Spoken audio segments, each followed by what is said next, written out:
Karibu kwenye tujifunze Kiswahili. Leo tunaenda kuangalia barua ya kirafiki. Barua ya kirafiki tunapoandika kuna mambo tunapaswa kuzingatia.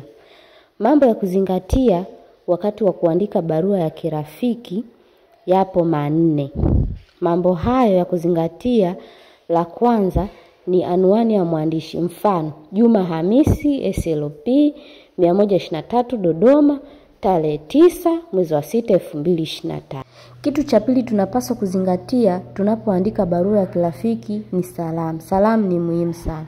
Mfano, mpendwa rafiki yangu. Kitu cha tatu tunachozingatia ni ujumbe au kiini cha barua. Mfano, natumaini uko salama. Mimi ni mzima wa afya na kukumbuka sana na ningependa tukutane likizo ijayo. Kitu cha nne cha kuzingatia na cha mwisho ni hitimisho. Mfano, mimi rafiki yako Juma Hamisi. Hapa tuna mfano halisi wa barua ya kirafiki. Asante kwa kutizama, tujifunze Kiswahili.